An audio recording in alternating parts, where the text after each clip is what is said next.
Welcome to Crafting the Case, where three women dive deep into chilling true crime cases, eerie mysteries, and spooky tales, all while crafting and creating. Join us as we weave together suspense, storytelling, and a touch of creativity in every episode. Find us on your favorite social media platforms and wherever you get your podcasts.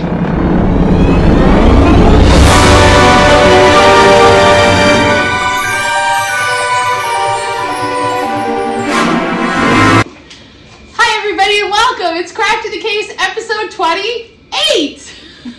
Hooray! We had quite a long hiatus, almost a month now. It has been a month, because our last episode together was our live show. So, we're so happy to be back. So, welcome. Welcome. I'm Sandy. Oh, you're welcome. I'm Sandy. Tara. Ashley.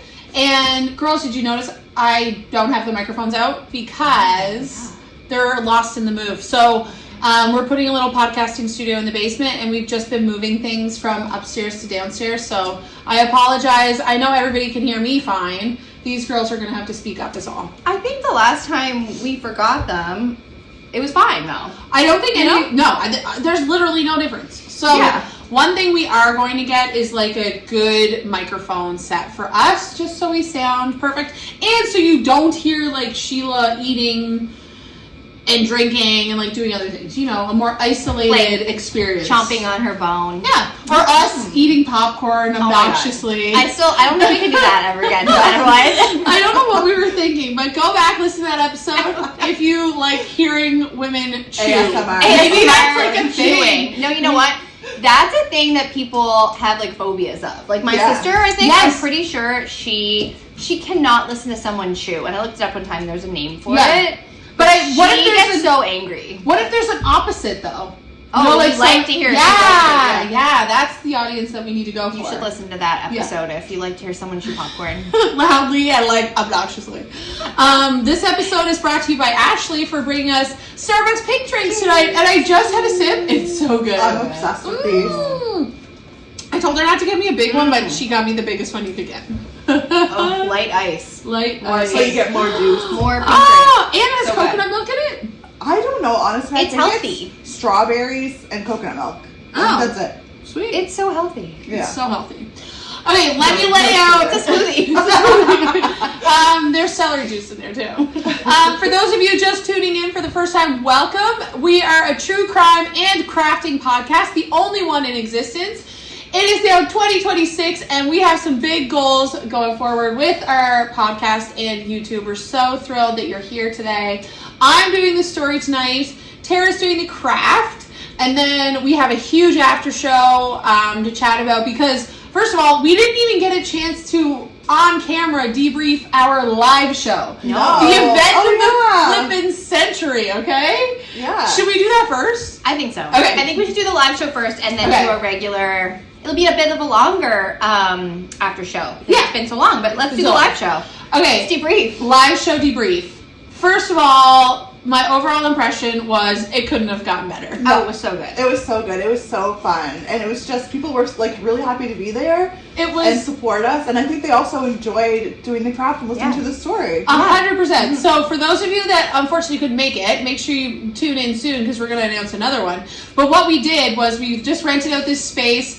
We got all the materials because we were going to do some stories and crafts. So it was kind of like a paint night situation, but it was a Sunday afternoon, which actually, it was really good. I liked the timing of it because like we still had the whole evening and, you know, people I think were pumped. Yeah. And tickets were pretty cheap. Like for that, I thought that was fairly priced, $20. Yeah. And then you left with like a craft and stories that we told.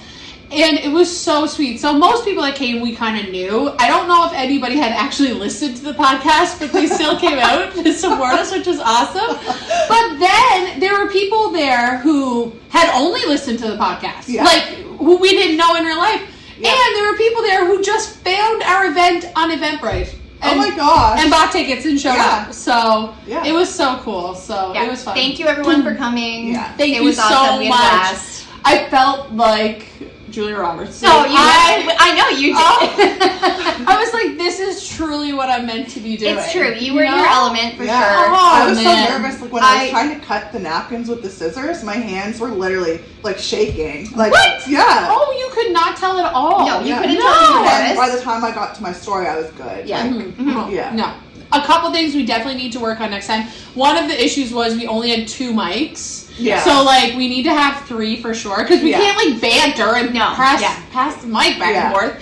And then there were some chatty Cathy's. There was some chatty Cathy's. We had to get our teacher voices on, which was fine. It was totally fine. Yeah. We need to have, like you said, Ashley said, we need to have an on-air. Yeah, an on-air sign. So we can say, like, hey, we're going to be counting down to on-air, and then turn the on-air on, and make sure it's only just for, like, one of our brief stories. And turn it off. Everybody can talk again. Yeah. And then we pause the recording. Yeah. I love that we just did like a little break so people could get up and mingle. Yeah. It was so much fun. So thank you so much, everybody. And I put my ornament on the tree. I loved it. Me too. Yeah. It turned out so really well, nice. we have leftovers of everything. Oh, yeah. So be sure to, I wonder if we can do like Easter ornaments. Like, how else can you use ornament balls? Reach out to craftingthecase@gmail.com if you have a suggestion on how we can reuse like ornament bowls. Clear. Okay, so let's get into the nitty gritty. Tara, do you want to describe your craft? Yes. Okay. I'm so excited about this craft. I have been seeing it everywhere. It's coming into the new year. It's January. People aren't doing vision boards anymore. That's not it. People are doing 2026 bingo cards. Stop. Have you seen this? Okay, I have seen it, and yes. Have you seen it? Look, Ashley's face. Ashley's face. Ashley's like, I haven't. What? Do you remember last year people were doing ins and outs? What's in for 2025? What's out for 2025? But bingo cards are the new thing. Bingo cards are the new thing. Okay, so I got you one too. If you want to do your own bingo card afterwards. But okay, so it's more so. I like it too because instead of like the vision board thing, it's like I want to run a marathon, but you can't. So your bingo card, I feel like, is more action steps. Yeah. Okay. So it's like things that you make a bingo card and you put. We have to decide how many squares we're gonna do, but you see how many things you can like get done and cross out. So maybe you might say, I want to run 3 times a week for like 3 months or something like that. Like try to make it specific. Mm-hmm. You can put like run a marathon on there too. I mean, that one works. But not want to. Will do it. Okay. And so instead of being like eat healthy, you might put on your bingo card, I don't know, eat out only once a week. Yeah. Or like cook 3 meals a week or something like that, right? So I like it because you can be a little bit more specific. So we have rulers. So we can make, so people have been doing. Do we actually write bingo? Yeah. At the top, 2026 bingo card. Okay, and then we make it, like you draw the card, square, and then you draw the lines, the squares in the middle, a freebie in the middle.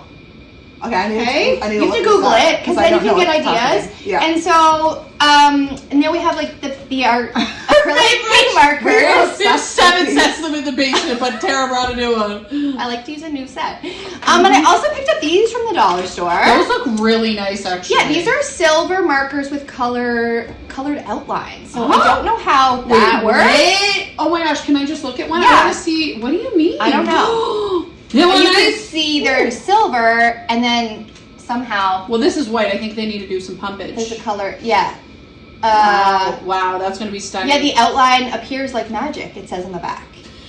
So these, and then these are at the dollar store too. If you want to decorate your card, they're kind of just like little stickers with info words. Dream. Was this at the dollar store? This was at the dollar store. Sponsor us, Dollarama. I'd be so pumped to good luck, good vibes, never give up. Like, just give yourself a little boost, I see some here. So it says, like, thrift more often, 5 new hairstyles, new piercing. Oh, I'm putting that. New tattoo. Yeah, I'm putting that.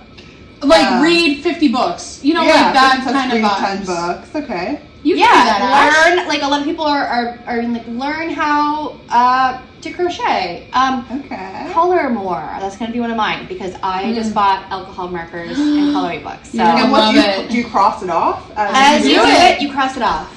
Oh. Oh. Ashley loves it. I love it too. Okay, here's a good one. Yeah, so print a photo album. Learn how to make bread.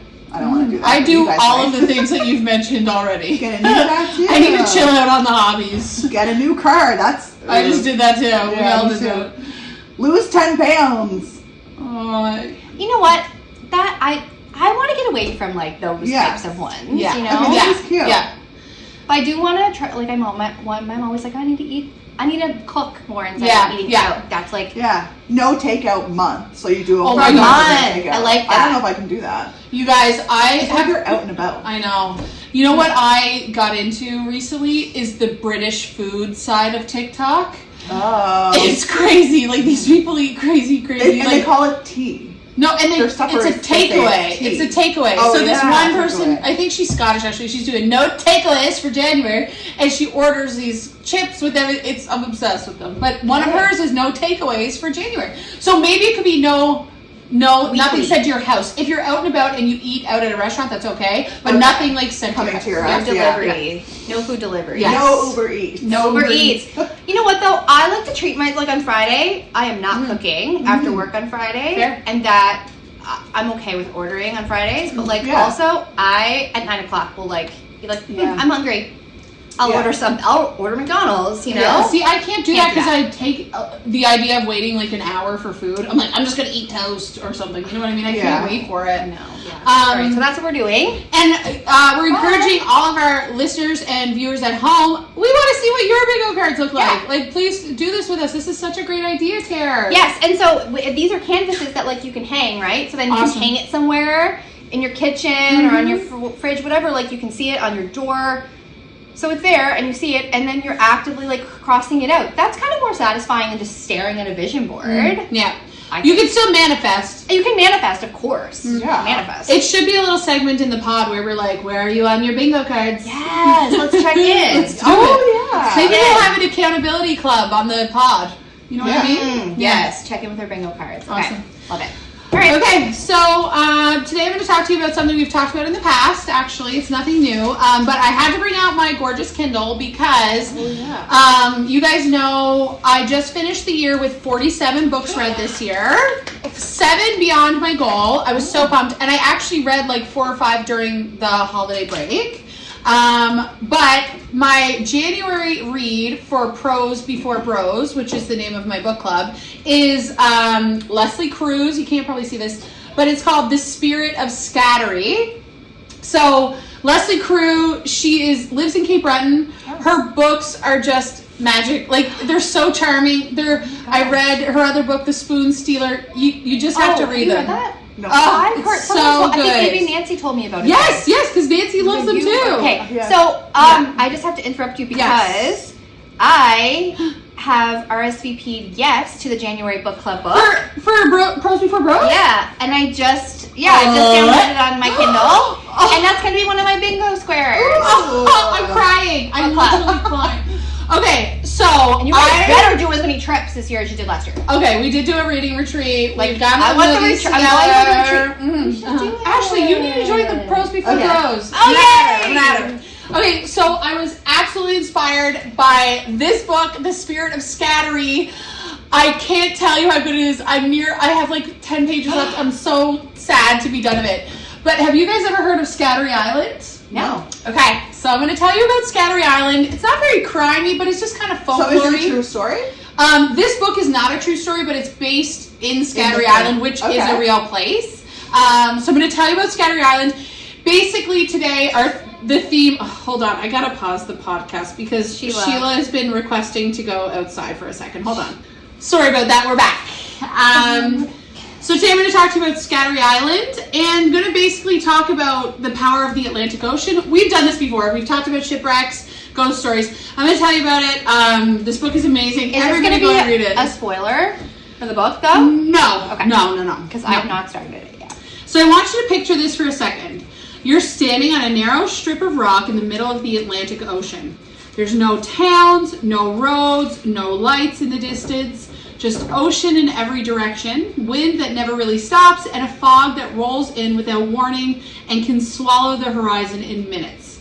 That is Scatarie Island. So let me describe the geography of where it is. So we have Nova Scotia, then we have Cape Breton, where we're from. Now, have you guys ever heard of Manitou? Yes. In Cape Breton? Yeah. Now, really, it's a French word, Manitou, like the hand of God, but of course we've Cape Bretonized it. Now it's friggin' Manitou. Manitou. Manitou, M-A-N-A-D-O, Manitou, 2 O's. So, the way to get to Scatarie Island, so it's off of Manitou, and you close to Louisbourg, I guess. So the way people used to get out is they would take a fishing boat from Manitou or from Louisbourg, and it's like about a mile boat ride to Scatarie Island. Okay. Sitting right where the Atlantic, it's a small and rugged island off the northeastern tip of Cape Breton, Nova Scotia, sitting right where the Atlantic Ocean narrows into the Cabot Strait, which historically has been one of the main shipping routes between Europe, Newfoundland, and the mainland. And for hundreds of years, ships have passed by this island, and some have made it through safely, and some didn't. Ooh. So tonight I'm telling you the story of Scatarie Island, how it became so important, and why it became so dangerous, and how that danger eventually turned into legends and ghost stories, of course, that still cling to the place today. Scatarie doesn't really feel like a place that was meant for people. It feels like a place that belongs to the weather. So it truly is, it's like an island, it's about 7 miles long. I think there's like some actual depth to it. But historically speaking, people did inhabit the island. So the wind is almost constant, the waves never fully stop, and the fog has a way of creeping in slowly at first and suddenly becoming so thick that you can barely see the end of your own arm. It's like Louisbourg. It's close to Louisbourg. Yeah. I talked about that on the live show. Remember when I said like going out to Kennington Cove? You never know. Like it's like a totally different like Even anywhere system. in Cape Breton. Yeah. I just brought a friend to Cape Breton and they were like, "Oh my God, this is the windiest place I've ever been." I could not get over how windy it was. I was talking to a friend today though, and they live in like northern New Brunswick, and up there you get like just a ton of snow. Like we don't get snow like that in Cape Breton just because we're so close to the ocean. So anyway, it's just an interesting place, but it's definitely windy, foggy, that kind of vibes. Yeah. The shoreline is steep and rocky with cliffs that drop straight into the ocean, and there's no gentle beaches or sheltered harbors that make landing there easy.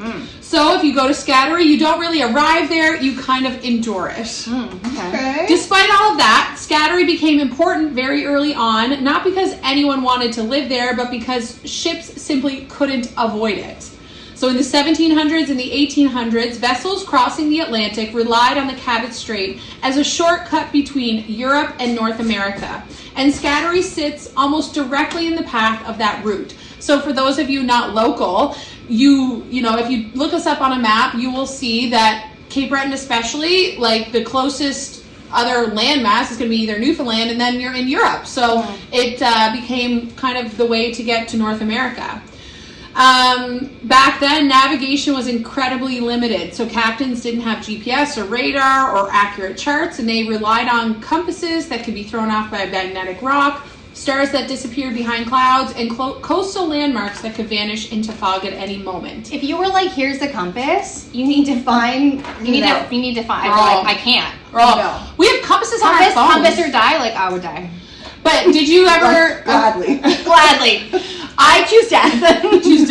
I did go to Tim Hortons camp as a chaperone. Oh. And they taught the kids how to use it. And I was sitting there like this. You were like trying to figure it out. You were like, wait. So I was like a 35-year-old woman. I'm like, oh. I couldn't do it. I know. What you have to do, and we should get our compasses out on our phones. Put that on your bingo cards, you guys. Learn how to use a compass. Oh my God. I'll teach you and read a map. If Google doesn't tell me when to turn, like I don't know. Yeah.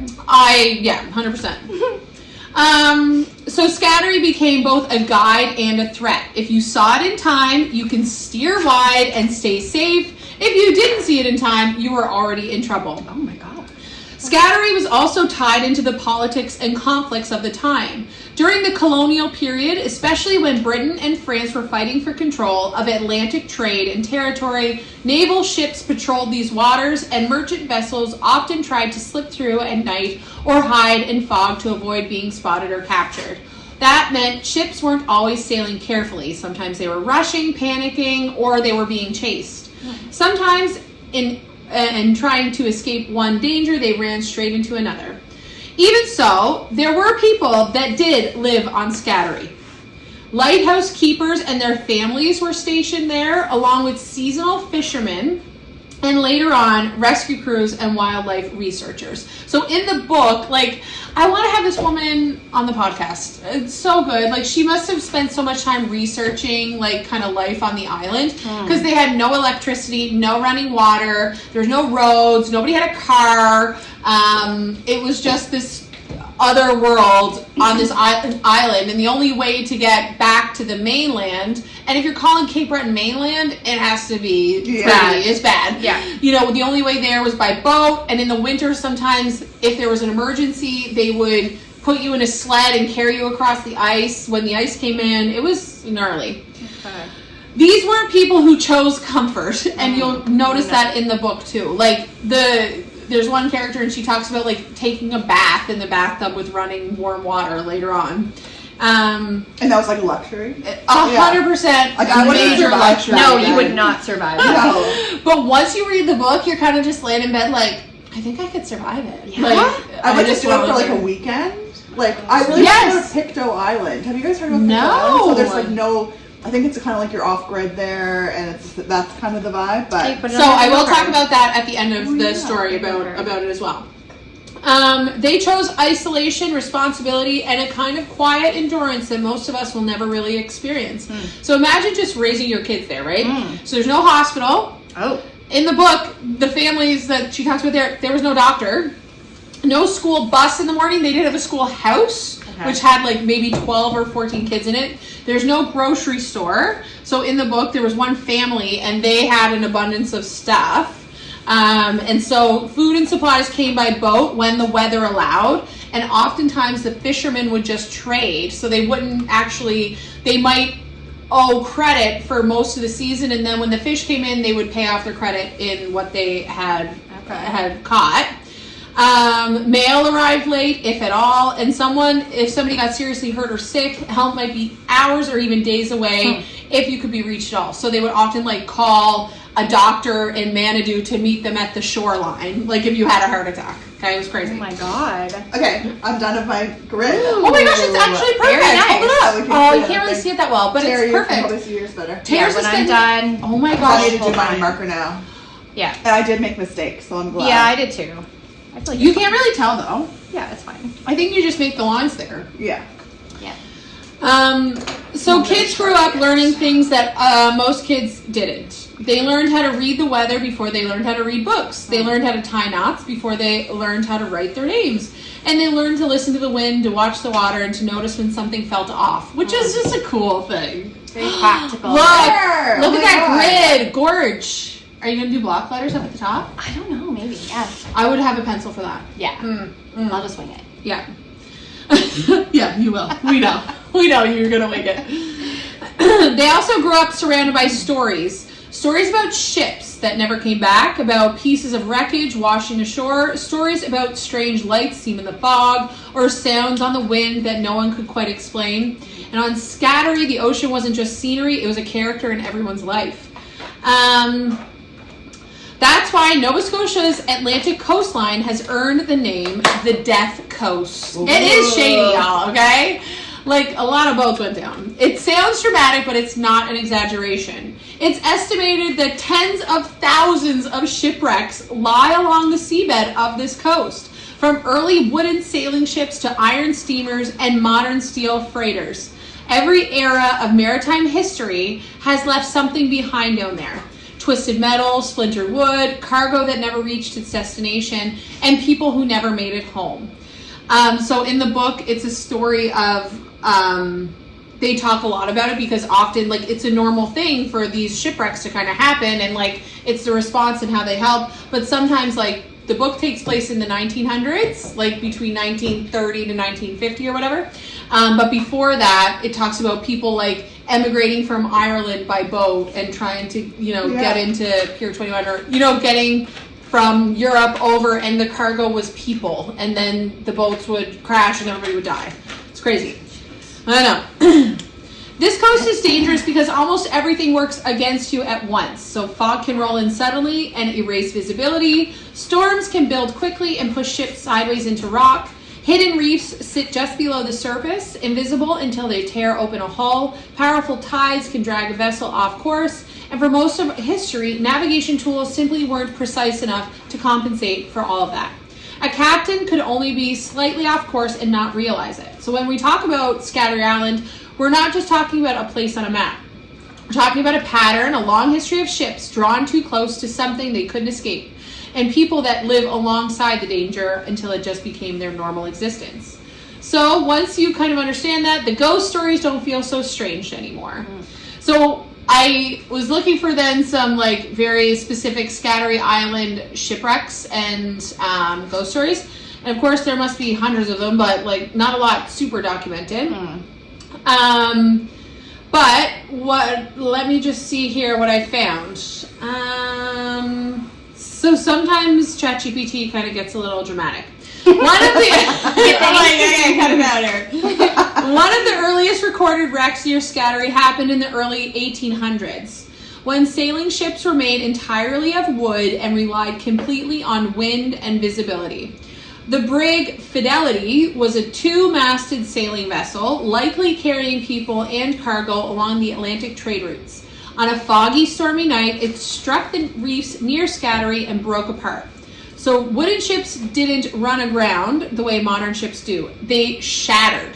So the hull would split, the masts would snap, and the deck would tear open, and within minutes, the ocean would be inside the ship. I wish your sister was here. That would be so scary. Like a shipwreck. Oh my gosh. Just going into the ocean, and it always seems like it's at night, right, when this happens. Of course. And the water is freezing cold, and there's sharks. Like, I don't want to go that way. Well, this is it. Like, it's all I can think about is the people in the Titanic. Oh, speaking of, I saw a video on TikTok the other day. It was like behind the scenes, and it was like people floating in the Titanic and the frosted stuff on their face. And I was like, oh my gosh, that would have been so cool if you were an extra. Yeah. And because I think even when they were making the movie, they made the water cold. Like they wanted people to have genuine reactions. I'm pretty sure Kate Winslet got hypothermia. Oh my god, so legit. So cool. Yeah, so I agree, Ashley. Like you're like the way they described it, the water, you're first of all on a boat and it crashes, and then all of a sudden like your boat is literally being torn apart, wood is flying everywhere, you know, nothing is safe. People were thrown into the freezing water in the dark, often wearing heavy clothes and boots that dragged them under almost immediately. I don't like that at all. That's like a terrible way to die. Okay, so far on the podcast, crowd crushing and a shipwreck. Terrible ways to die. On crowd crushing later. Oh my god, yeah, I'm glad you wrote that down. The after show. Tara is just crushing this craft, by the way. Hold it up, T-Dog. Oh my gosh, it's so good. How did you know to do the shadows? I don't know. It just came to my brain. Oh my god, I wish we could bottle your brain. Yeah. You know what I mean? This is a great craft. I'm obsessed. Oh, yay. Yeah. Okay, good. I'm glad. Yeah. Now that I know what it's Now that you're like, what? bingo, We're playing bingo. She's like, Next. What's your other idea? Yeah. I'm sure you do something else with these crafts. Some tried to cling to floating debris, as we've seen in the Titanic movie. Some were crushed by the pieces of the ship. And some simply disappeared beneath the waves and were never seen again, and very few survived. Okay, Sidebar Nation, can I just talk about drowning for 1 second? Oh, nice. Oh, Yeah, it's beautiful. actually perfect. Hold it up, Ash. Very perfect. Show the. Oh, stunning. Stunning. Stunning. No takeaways. Stunning. So I used to do CrossFit. You guys knew that. And last year, somebody in the CrossFit Games, the first event was like, it was like kind of like a triathlon. But they ran first and then swam, I think. So there's a reason why in a triathlon you swim first. It's because you won't drown. Because like you're fresh, right? Right. Okay. So because so many people have died doing triathlons, but they put the swim first. I'm glad that will never happen to me. Yeah. That's one avoiding that. Never. But so this in the CrossFit Games, one of the athletes in the event, it was a run, swim, run. And like these are professional athletes. They swim, they do all these things. And I saw it was so morbid because they were filming from like overhead and he was behind a bit. And he just like slowly sank away. Like, it's crazy because they save him? Oh my god. No, he dies. He dies. Are you serious? I'm dead serious. But like, there's no one there to save him. Oh, they had lifeguards and stuff there. Yeah, they showed the spotter. But listen, apparently when you're drowning, you're not flailing and losing your mind. You're just like, I thought that's what like drowning would look like. No, I knew that because I knew that, when you're looking for someone, what's that beach that, it's like Dunvegan Beach or something? In It has Cape like Breton? the, yeah. Oh, yeah. It has the really rough. Oh, yeah, currents. Currents? Yes. Yeah, anyway, my mom was describing like someone needing to be rescued, and they were just saying, they were just like, They're kind just of like, bopping there. Yeah, and it didn't look like in my mind, they needed help, but they didn't need help. It's not like that at all. So that's creepy. So silent. Yeah. I think. Yeah. So this often happened. Let's see. So yeah, that was the first one kind of recorded. There weren't good records apparently back then. I did read about one where 238 people were killed, and then I read about one where all were saved. In the book, you'll read it, girls, you're gonna love it. But one of the lighthouse keepers, like, part of their job was almost as a rescue crew. So they only put there's 2 lighthouses on Scatarie, one on both ends almost. And their full-time job was to man that lighthouse. And in my mind, I'm thinking, like, how do you, like, it just goes on and off, you know? But back then, it wasn't, like, all automatic. Like, they had to go up and do it all. And they were part of the rescue missions. So if there was a shipwreck, they were out, you know, trying to bring in survivors and that kind of stuff. So it was, like, a full-time gig. So that was just kind of one that was of note. There's also a more modern wreck, and in 2011, a massive steel bulk carrier called the MV Minor broke free of its tow during rough seas and heavy fog, with no crew on board and no way to steer. So the ship drifted helplessly until it grounded on the rocky shoreline of Scatarie Island. No one died in the wreck, but it was a huge, empty, rusting ship sitting silently on the rocks of an island that had been claiming ships for centuries. It looked like a ghost. It sounded like a ghost too. Metal creaking in the wind, waves slamming against steel instead of wood, fog wrapped around its silhouette, so then from a distance it barely looked real. Locals described the ship as eerie, unsettling, and strangely sad, like it didn't belong to the present. Eventually the wreck was removed. And so I wanted to ask you guys, today my friend was over visiting, and she said, well, didn't my mom talk to you guys about Scatarie Island at the live show? And she said, I thought she talked to you about it. She might have talked to me about it. I totally blacked out. Did you guys? I don't think. Okay, so apparently our friend, she said her dad was like an environmental engineer or something. So he would be, I think it's actually this wreck, he would be flown out to Scatarie Island to like oversee and to assist with the removal of that boat safely, you know, not to damage the ecosystems or whatever. But yeah, she had talked about it. So she just texted me too during the podcast. So have to look into a little bit more. Yeah. So yeah. Do you guys want to do, okay, you're still looking up a couple things. Tara, I see she has 2 things on her bingo card. We're going to leave it there for a minute. We'll come back to visit your things that you want to talk about. So now I'm just going to kind of that's kind of like the story of Scatarie, but now I'm going to tell you kind of where we are now with it. So for a long time, Scatarie wasn't just a landmark, but it was actually home to a small, rotating community of lighthouse keepers and their families, seasonal workers. The lighthouse was built in the mid-1800s, and for over a century, people lived on the island year-round, keeping the light, maintaining fog signals, and watching the shipping lanes. That all started to change in the mid-1900s. As navigation technology improved, first with better charts and radio, and later with radar and GPS, the need for constant human presence on remote islands dropped. In the 1950s and 60s, families gradually stopped being posted to Scatarie, and the island shifted from being a place where people lived to a place that was just serviced occasionally. By the 1970s, there were no longer permanent civilian residents on Scatarie. The lighthouse was eventually automated, and the last full-time human role on the island disappeared. Wah, wah. It's kind of sad. Isn't that sad? I know. After that, Scatarie entered a new phase of life. Instead of being used for navigation and shipping, it became valuable for something completely different, conservation. In the late 20th century, Scatarie was designed as a protected wildlife area, especially important for seabird nesting and marine ecosystems. Today, it's managed primarily as a conservation site and research area. Scientists and conservation workers visit it, but almost no one lives there. Nobody does live there. So Scatarie didn't become abandoned really in a super dramatic way. It just outgrew the reasons people once needed to be there. It went from being a place of constant human activity to a place of occasional human presence, and now it mostly exists as a quiet, protected space in the Atlantic. After centuries of watching ships come and go, and after being so deeply tied to danger, loss, and survival, Scatarie finally became a place that it's allowed to just simply be. So it was funny because I was thinking on the live show, I talked about the ghosts at Louisbourg, which is crazy haunted, by the way. Yeah. Louisbourg and Scatarie Island are not that far from each other. Louisbourg's super duper haunted. So I was talking about it, and of course, our resident ghost expert, Ashley, was like helping me with it. And Ashley had actually stayed, like slept over in Louisbourg. Yeah. So I didn't really think that you could like do that at these places. Like, I think it's like probably on Airbnb. So anyway, Ashley stayed there before.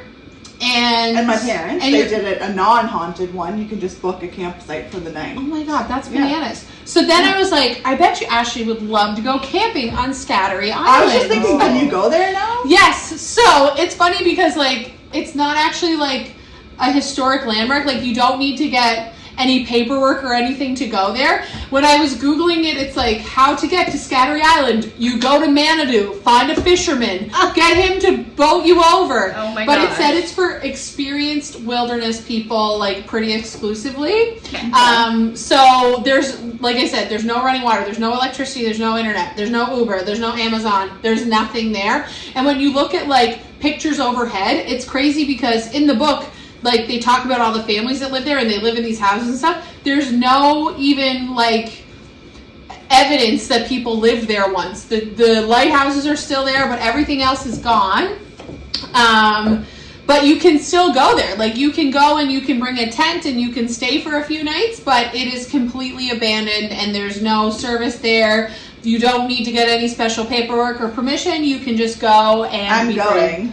You should go there. Because my boyfriend loves camping and he would be down for that. And you guys are experienced campers. Yeah. Yes. But it would be so quiet there and creepy. I bet you it would be awesome. Yeah. We have done a bit of like camping by ourselves, and I do get scared at night. Do you get scared? I would too. I would take comfort though knowing that there's nobody else on this island. Like, there's nobody else there. Unless somebody sneaky got there before you. Okay? Yeah. Yeah. So that's kind of the story of Scatarie Island. Just like this historic place that has had a ton of shipwrecks, I did include a ghost story, but it's not about Scatarie. It's about a shipwreck in Mahone Bay. So it was like, maybe I should just throw a ghost story in there. Yeah. Maybe do you guys want to hear it? I do. Yeah, of course. Now I just need to find it. I have it here You don't in even my documents. You need not ask. Yeah. I know. You need not even ask. I know, but we love to hear a ghost story. and we have done ghost stories about shipwrecks in the past, right? Yeah. Okay, so now we're switching gears a bit. Again, I cannot recommend this book enough. I'm obsessed with it. And it's funny, just sitting here getting ready to do the show, I got a notification from one of the people in my book club. She posted in the group, I love this book. Talked to Nancy last night, love this book. Like, everybody loves this book. Leslie, you're amazing. I love you. Come to our podcasts. Come to whatever. So let's continue to talk about the ocean and shipwrecks. And I want to know, what ocean do you live in? My sister-in-law, they actually live in Brisbane. So they are on different oceans. Yeah, which is crazy. It's crazy. I actually don't think they're near the about these ocean. things. I don't. Is Brisbane near the ocean? No, it can't be. Yeah. But that's like the Indian Ocean. Is it? And the Pacific? Anyway, I'm not going to go there. I'm not going to go there. Geography, yeah. Before I tell my story, Yes. Tara, would you like to share some of your... Now, some of them might be personal, so you don't have to share them all. Now, these ones are not personal so far, but this is... It's fabulous. It's like, I need some... Okay, so these are... I'm now looking at my phone for ideas, because these are the ones that I like knew in my head. So, okay, I'm starting to color. I have my alcohol markers and my coloring books, and I want to learn. And so I've been on coloring TikTok. Oh my god, isn't it so good? It's crazy. These people are crazy. And I'm like, it's not just, you don't just sit down to color. Like, there's actual techniques. If there's a light on your page, like you do the light technique where you color the whole page gray. And it's crazy. So I learn 3 new color techniques instead of just like, I want to color, because I feel like I want to try to put ones that you can measure. Oh, that's good. So I can get it. SMART goals. SMART goals, Okay, and then I put travel somewhere new. Ooh. No takeout January. I'm going to try that. Join book club. Bros before bros. And then my sisters and I are hoping to run a half marathon. So that's one of my. Yay. That's it. Which half marathon do you want to do? Oh, my sister wants to go to British Columbia. Did I tell you guys my news? No. I'm running the Chicago Marathon next year. Stop. I got in. Oh my gosh. Amazing. I know. Congratulations. Thanks. So it's a lottery. So Chicago Marathon is one of the big 6 marathons in the world. And it's a lottery. So you have to apply and then you have to get picked. I was kind of like, oh. Man, I got picked. Damn, I hope they don't pick me. I wasn't, because I was like, it'll be the perfect way to not have to do it. Right. Like, I tried, but you have to. Yeah, which I'm so stoked about. I'm so excited for it. Next Thanksgiving. Thanks. That's awesome. My gosh. And so you have a lot of time to like. I have a lot of time. Yeah. But guess how much my hotel was for 4 nights? Ooh, Chicago's expensive. Oh, and that weekend. It's during the marathon. That weekend is insane. Just take a stab. $1,500. No. Oh my god, baby. I can cancel it, so I'm also looking at other places. Okay. Take another guess. 3,000? Less. 2,400. Oh my Whoa. god. I know, it's crazy. But I'm looking for other places, so if you have a recommendation for a hotel in Chicago, or I might look at an Airbnb too. You should look at an Airbnb, yeah. The thing is, like, Chicago's a big city, and with Airbnbs, you might end up at the Shameless house and not know it because of the angles of the photos. You know what I mean? Right. If you take it from a 0.5, it looks good, no matter what. Okay? Yeah. It is nice to be in a hotel. I mean, it sometimes feels safer. Yeah. But then after you do your BC marathon, half marathon, then you're gonna do a full marathon. You should do a full marathon with me. I said I said I had no interest in doing a full. No, you can't half do something. That is garbage. I have to do a lot of things. Yeah, me too. Not anymore. That's not life. Not anymore. Okay, see how this goes? Because Yeah. I was like, I'm fine with 21 kilometers. But 0.1. That's 0.1 kilometers. Where the 0.1 really kills you. Oh my god, yeah. Yeah, so Yay! that can be on your bingo card. It's gonna be on Your my hair. bingo card. Run a Well, I marathon already paid this for week. it, so I'm gonna do it. Gotta do it. I'm gonna do it. And I've been telling people I'm running a half marathon, and other people I've been telling people that I am as well. So that's also kind of like, It's like Now you're all like, you yeah, have to. totally obligated. When is the one in British Columbia? it's in the summer. Yeah, that's a good time because then you can start training soon. Oh yeah. Yeah. Yeah, I'm not 100% sold on the BC one, but I don't know. I would like- I mean, it'll be nice. It'll be a beautiful run. Just kind of a far ways to go. And the time difference would mess me up. Like I'd have to be out there a few It's days a long before. flight and a big time difference. Yeah. Yeah. Anyway, Okay, Ashley's just getting started. She has her freebie little cute picture in there. Yeah. Why don't I tell you a very quick story yes, tell us. about a ghost ship? So this story takes place in Mahone Bay, Nova Scotia, which is one of the most gorgeous, prettiest, calmest, and most Is it the Teazer? Yes. Okay, yeah. Do you know this story? Yeah, but I'm excited. Okay. Ashley, you are so good. Most peaceful looking places you can imagine.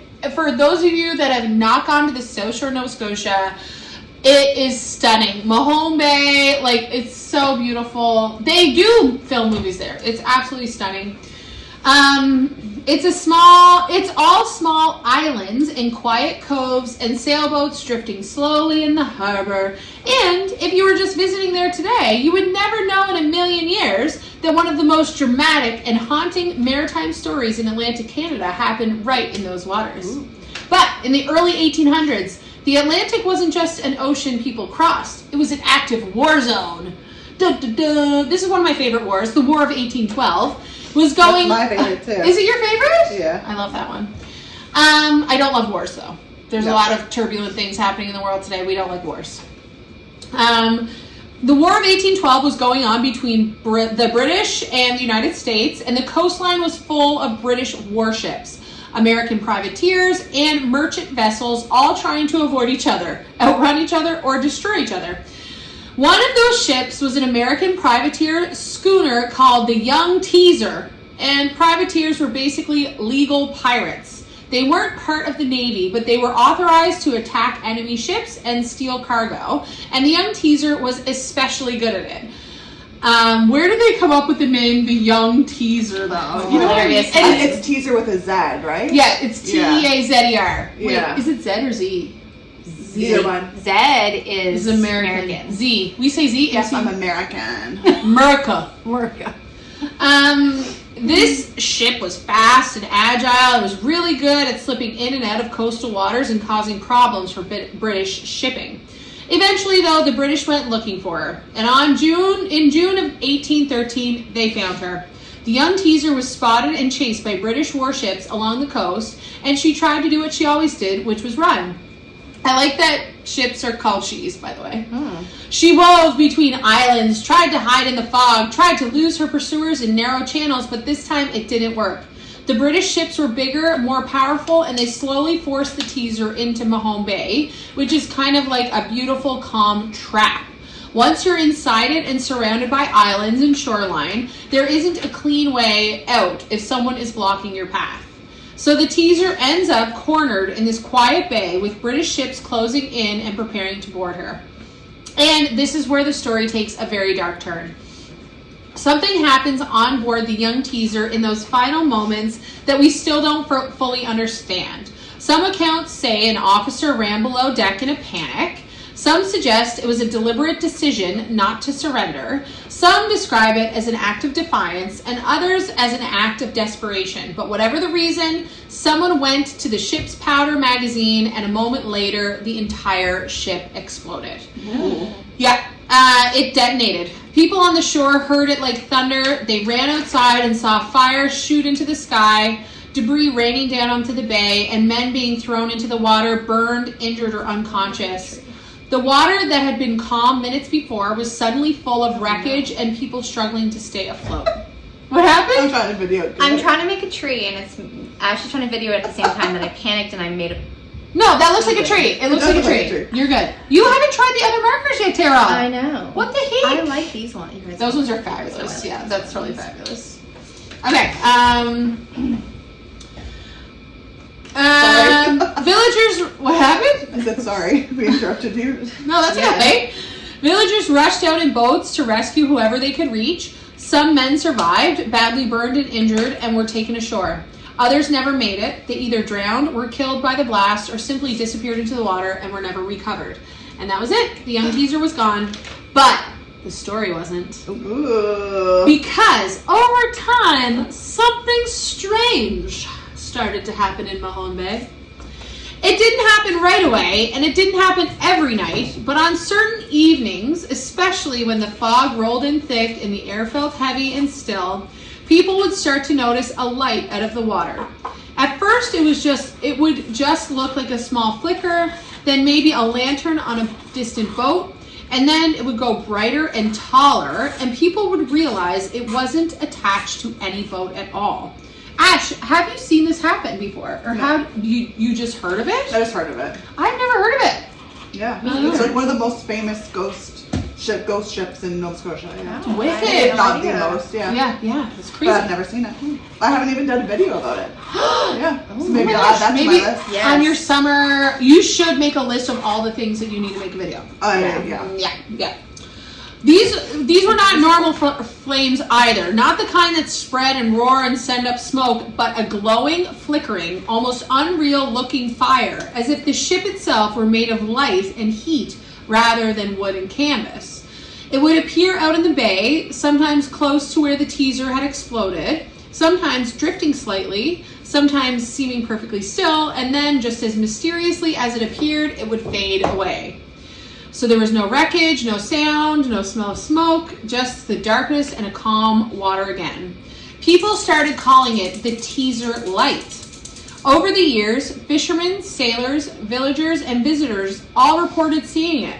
Some said it appeared around the anniversary of the explosion. Some said it showed up before storms. Some believed it was an omen of death or disaster at sea. Others thought it was just a strange natural phenomenon, like light refracting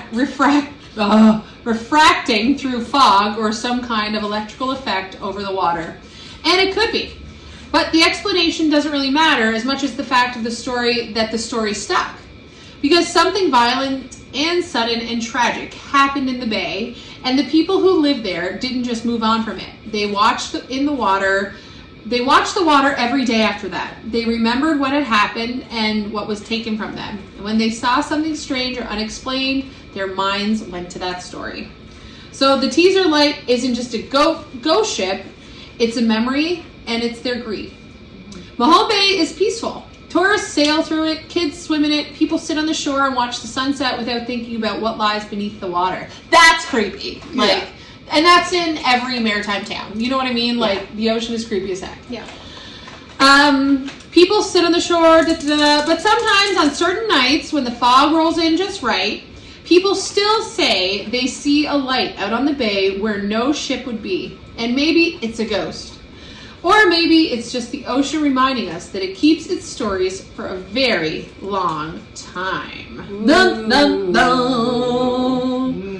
So that is the story of the Teazer Light. Not too much information, but again, I think it's because we live in such a very cool area. I think it's our responsibility to share the ghosty ship stories with people. Yes, I love that one. Yeah. I like that one. Mm-hmm. Yeah, that's good. So thanks. Here's my final conclusion piece. So when you step back and look at all of this, Scatarie, Mahone Bay, the wrecks, the stories, the lights, the voices people swear they've heard in the fog, what really stands out isn't just that strange things happen. It's that the ocean remembers. Places remember. Thanks, chat. I know. Way to go, chat. It's seen people arrive hopeful and leave broken. It's seen ships come in strong and leave in pieces. It's watched families wait for boats that never come back. It's watched grief turn into stories and stories into legends and legends turn into the quiet sense that something about a place feels heavier than it should. And when something terrible happens in a place, we just don't record it in books. We pass it on and we carry it in our stories. So, that was kind of my story and what I wanted to talk about tonight because I'm just so obsessed with this book right now, but it just really, opened up my thinking to the history of the island and, we grew up not that far from it and I'd honestly never heard of it before. So, wanted to share. I'm shocked. I'm with a cool name, you would remember if you heard it before. I feel like I've heard it, and it's funny, in the book she talks about, families that live there, and they're all Cape Breton names, like Campbell, and all these Cape Breton names. So I just wanted to share that because I just love the book so much, and learning about that, when you're reading it and you're from a place like that, it feels very home to read it, maritime-y, which is very cool. And they talk about Glace Bay in it, and so it's really fun. So anyway, that was my story tonight. Might not be crafty, might not be crimey, but something different. Yeah, I love great. it. Thanks, guys. Yeah, good job. Yeah. Should we do a quick craft check-in? Yeah. How are you doing? I'm so slow. Oh But you are also very specific. Okay, go. So far I have start a YouTube, because that's what one of the things I've been saying I'm going to do forever. I already have the name and the logo picked out, just haven't started it. Oh my god, actually let's do it tonight. New piercing, which also, I've been thinking about that for a while. I either want to get my septum or my, I forget what it's called, something LeBray. It's one that goes in your lip here and then just out from here. Ooh, okay. So it doesn't affect your teeth. I wouldn't want that on the front of my teeth. But maybe if I decide I'm too old, because I am turning 39 next week, maybe I'll just go for an ear piercing. You're not too old. I saw a woman on TikTok and she had her eye lid pierced. I was like, isn't it rubbing your eyeball? I've never seen that ever, but I know what you're talking about. Visit McNabb's Island. Which one is McNabb's? The one by McNabb's is it's really close. You can see it from Fisherman's Cove. Yeah. I really want to go there. You can rent an Airbnb on there, can't you? No, there's nothing on there. Oh, okay. Similar. There's some old buildings and stuff. Okay, cool. Not just get one new tattoo, get 5 new tattoos. Wow! Oh, level up. Lucky Level your up. boyfriend's a tattoo Yeah, artist. so that should be attainable. Camp somewhere new that I haven't camped yeah. before. Yeah. Oh, it's like making me That's think about great. summer. Like, I can't wait for summer. I know, I feel like I need to, Oh. like... These are our summer bingo cards. Yeah. Spread out the Yes. bingo Yeah. cards. Tara, did you add I any also new ones? added, and I want to get a new piercing too. I had dinner with one of our friends while I was in Cape Breton, and she has like multiple piercings on her ear, and I was just staring at them the whole time. I was like, I No, love they it. look so Yeah. nice. Do you think Tyson will do them for us? Because I just had my tragus redone. Remember, I did the long, and then I got my second holes done again. Yeah. But now I want one like on the side here. And I've also been seeing, like, so you know, you have two holes. They get one almost like to make it like a triangle, like up. Yes, up. I want I've seen that one. too. That would be very cool. So yeah, I get a new piercing. Okay, and I want to add a tattoo to mine too. Ooh. Yes. Tyson's gonna be busy. Oh my god. Hey, also, we need to get the crafting the case tattoo. Yes. Yes, that's right. Yes. So, I need to think of more stuff. But Yeah. yeah, you do. Okay, well, what we'll do is these girls will work away on it, but we will upload maybe our finished pictures to Instagram. Yeah. Is that okay if you guys Yeah. feel comfortable doing that? Sure. And maybe we'll get right into the after show because we are approaching our 1 hour mark already, which is crazy. My story is taking so long. Yeah. Okay, so let's get into the after show. Thanks everybody for sticking with us this whole time. Yeah. Do you guys want to go first? Anybody here have a preference? for the after show? Yeah. I'll go first because Okay. I've been taking notes. You should go first. Yeah, Yeah. I agree. She knows what she wants to talk about. Yes. Okay. I literally have been taking notes for the last month. Yeah, a Perfect. whole Okay. month has passed. Yeah, so I had the Gothic Christmas Fair. How did it go? It went really well. It was very busy. It always is. It's like the one show that I look forward to all year Yay, long. fabulous. I bought a taxidermy baby duck. I think you guys might have saw the picture of it, but the people... Yay!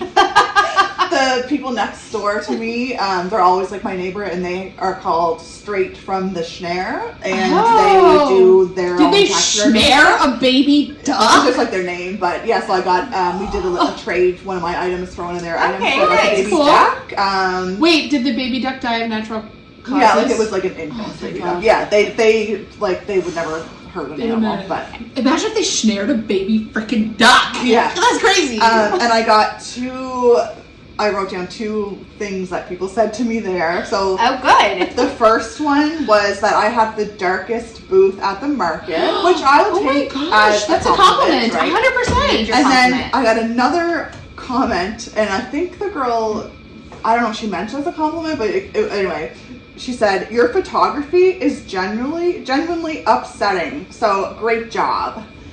Oh, Awesome.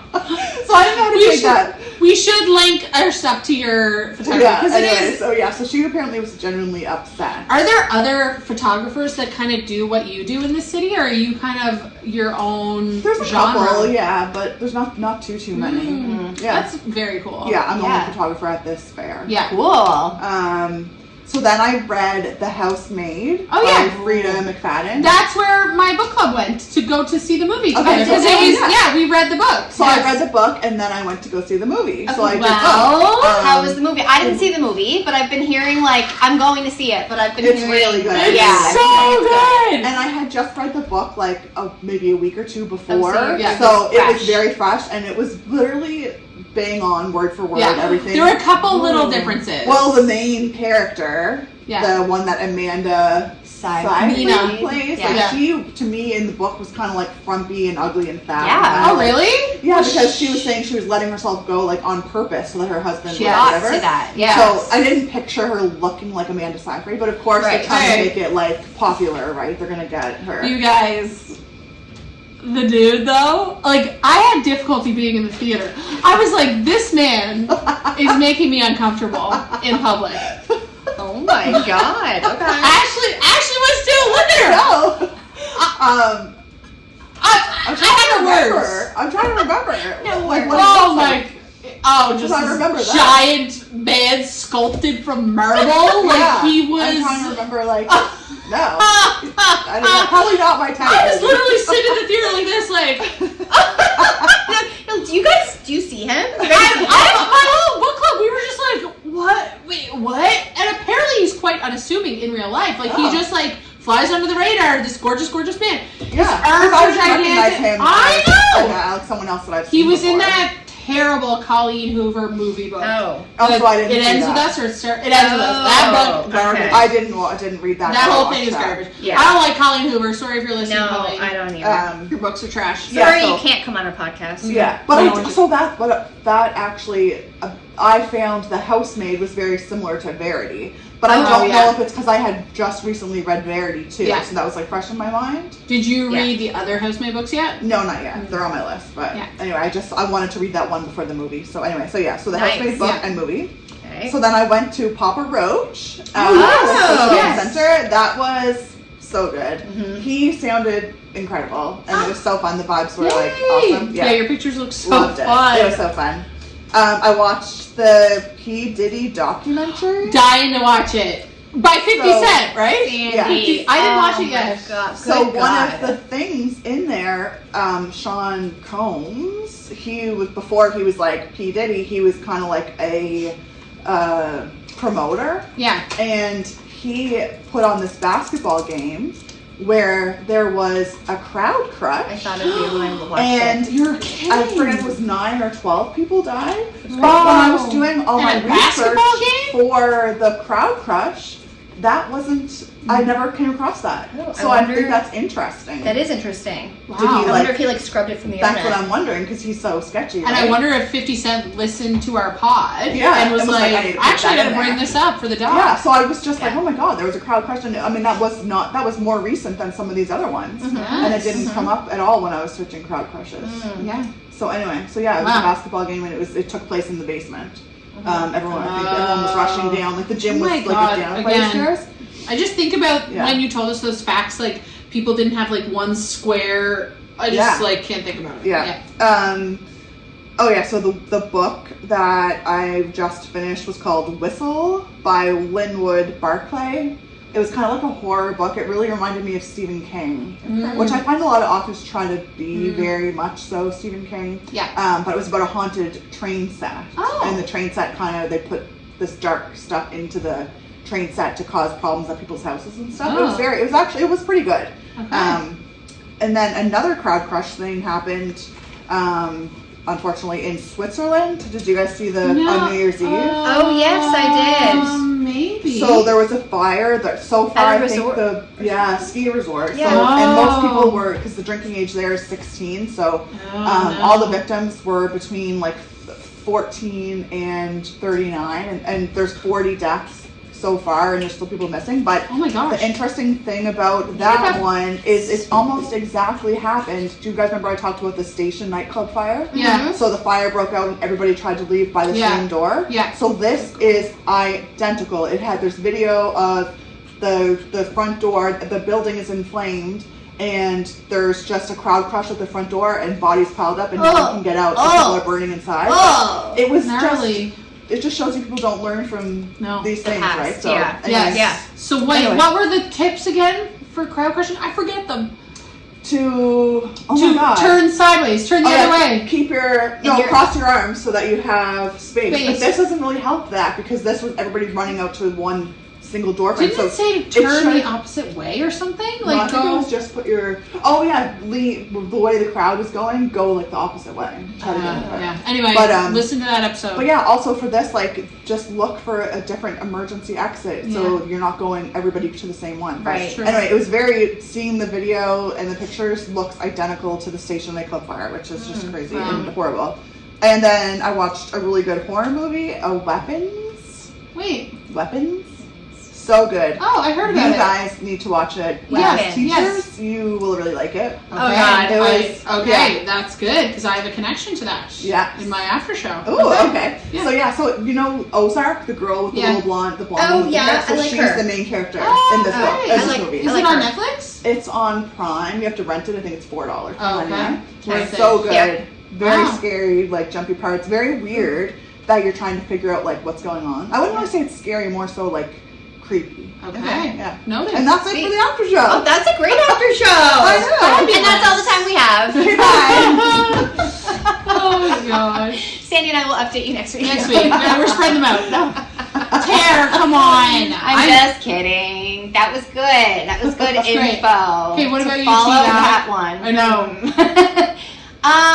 You had a good holiday? See, I had a great holiday. Yeah, I went to Cape Breton for 6 days. Very windy. Foggy, windy, Cold. maritime. Yeah, no, it was good. Seen some live music there. We went to see Dave Sampson. Nice. Oh, nice. At the Fiddle in Sydney, and that was really good. Was that like New Year's Eve, or was that just? No, it was on the 27th. Okay. He does it every year. I don't know for how many years, but Okay. he goes to the Fiddle. So that was really fun and nice to get out because I kind of just stuck around my parents' house. What else did I do? Oh, so I'm starting Sandy's book club, so I'm going to be reading the book that she was referencing, but I'm also trying to finish The Invisible Life of Addie LaRue. Oh, is it good? Yeah, it's good. It's really long though. I hate that. Like, I feel like I've been reading it for so long, Yeah. and I'm still, it's a very long book. Yeah. So, but I do like it. Just finished Stranger Things. Yes, You guys me watch too. it? Yeah. Yes. I don't like Stranger Things. I loved it. I cried so much. You cried? I cried. Okay, so I like rewatched a bunch of episodes in preparation. I didn't do that. So I had a different expectation as to how it was going to end. Oh. Yeah. Oh. And I didn't really love it. I didn't love the ending. Oh. I know. What was the ending? No spoiler alert, no. No spoilers. But I'm never gonna watch it because I don't like but it. for the Oh, yeah, okay. for Fans. everyone else. Yeah. If you watched it, did you like it? Yeah, because let us know. I really thought I was gonna love it, and I just really had very high hopes, and I just found there were so many unanswered questions. Imagine if they all just died and that was it. Like, Well, that's a lot of people's theories were like a lot of people are gonna die, and so when I can't say. No, Okay, no. so I can't say anything. No. But yeah, okay, so I liked parts of it, but I also just thought that there was a lot, it left a lot open. So we watched that, and then we watched this other movie that was so cute, you guys. It's called Eternity. Have you seen it? Nope. No. Oh my god, I cried for that. Wait, is it based on a book? I don't know if it's based on a book, but it's who's the Olsen girl? The oldest one. Oh, yes. Elizabeth. So, no, I know Olsen? the one. It's an A24 movie where she goes to heaven and she has to, I want to see that. Okay, it's seriously like so cute, such a good watch. Yeah. It was light, it was funny, and then And the Miles guy, Teller is in Miles it Teller's in too. it, and then the other guy, did you know he dates Dua Lipa? Oh no! Yeah, they're an item. They're Who engaged. is this guy? Yes, he's so cute. He's so cute, Yeah, and very British. and it was so good. Okay, I'm gonna watch it. It was just yeah. like, it was funny, and it was like a feel good. It was so good. Yeah. So watch that, and yeah, I've been like coloring. I'm coloring TikTok. I've been on vision boarding bingo card 2026 TikTok. but that's Setting about it. I've been intention TikTok. Yes, and this is what I like to do in January. And not necessarily, to like set yourself up for failure, like try to change your life completely, but I like the idea of a new start, Oh my a fresh gosh, of course. a fresh start is Yes. nice. Especially after last year. Oh my gosh, it's a whole new world. Yes. Yeah. I have a bazillion things that I want to do now. But like so much can change in just 1 year. 100%. Right? Like So much can So change much in a can year. change, yeah. It's wild. So great. yeah, that's pretty much it. Yay. Excited to go back to school? I know. I want a routine. A routine. Again. Excited for the routine for sure. Nice. Yeah, what about you? I had a good holiday. I had some family stuff happening, so that's why we had to delay the show a little bit. That just required my attention. So was still kind of doing things with that over the holidays. But was in Cape Breton and was back here a little bit. I read so many books. I read Taylor Jenkins Reid Atmosphere. It was good. She's familiar. I don't know. Yeah, because she did like the 7 Husbands of Evelyn Hugo. She's done a bunch of stuff. I think she does like Firefly Lane or something. Anyway, then you guys know I love Christmas themed like romance and this and this. So then I got into Christmas themed murder books. So I read the book Her Silent Night. Oh my god. Then I read the book Christmas Revenge. And then I read Frida McFadden The Crash. Oh, I read that too. I liked it. Oh, People good. said it was bad, but I didn't mind it. It's okay. It wasn't like my favorite one of Yeah. yours, but And then I listened to 2 books. Finley Donovan is Killing It. So fun. It's like a light, like murder, like kind of like Murder on the Orient Express, like light and fun. And now I'm listening to the second one. The other book I read, which was my connection to potentially weapons, was, and this is on recommendation from our friends over at My Favorite Murder, because I think Georgia was listening to it, A Mother's Reckoning. So it's like a memoir written by Sue Klebold. So she is the mother of one of the Columbine killers. It was it was unbelievable. It was amazing. And now she's a big advocate for mental health. Is she like a speaker? Like, does she do TED Talks and stuff? Yeah. Okay. I feel like she probably would. She like advocates for do some things. Yeah, she calls it brain health instead of like mental health, but it was amazing, and she narrated it herself. She's so well spoken, and it was such an excellent book. Wow. But it was tricky because like I would be driving my dad around somewhere, and he'd get in the car, and I'm listening to this woman talk about like her son killing people and this. And my dad's like, "What are you doing?" I'm like, "I swear I'm fine. Like everything's fine." So I did a lot of that. Watched Stranger Things, which was fabulous. I liked it a lot. What else did I do? Oh, I'm watching this show right now called Cover Up on Netflix. So it's about a journalist, and he digs deep into all these stories. It's so good. Cool. Got into the Chicago Marathon, which is really exciting. That was my big news again over the holidays. I don't know how you waited till. Were you just waiting for the after show to tell us? I was going to tell you guys in the after show, but then it came up when I saw Tara's thing. Yeah. So if you guys want to come to Chicago that weekend, it's actually Thanksgiving weekend in October next year. So come with me. And I think that's probably it. I mean, we're hoping to set some stuff up for us in the show too. And we'd love to have some feedback as to where you'd like us to go, as far as like stories you'd like to hear or crafts you'd like to hear. We're definitely doing another live show. Like, we sold out, you guys. We sold out at our live show. We're going to try and do one hopefully maybe in the spring. Yeah. Like an Easter theme, potentially. Yeah, definitely do that. And again, I've been moving stuff in my house. So we're doing a little podcasting studio in the basement. So we have like a whole idea about what the set will look like, and and then Sheila won't be bothering us to go outside to the bathroom. Poor Sheila. Yeah, so these girls are continuing with their goals, and I think that's probably it.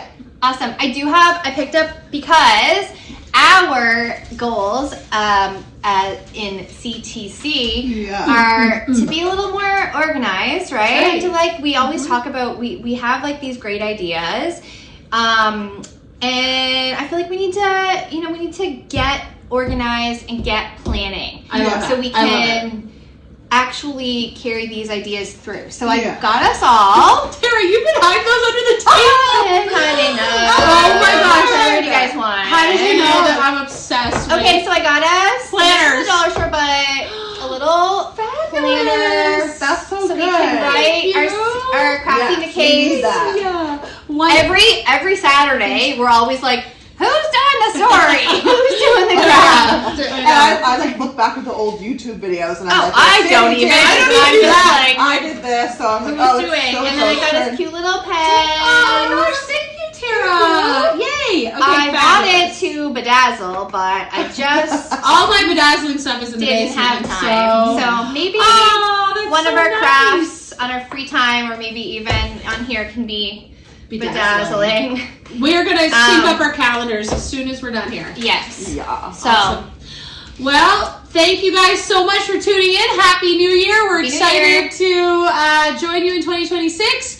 And remember, do crafts, not crime. And we'll see you next week, I hope. Bye, everybody. Bye.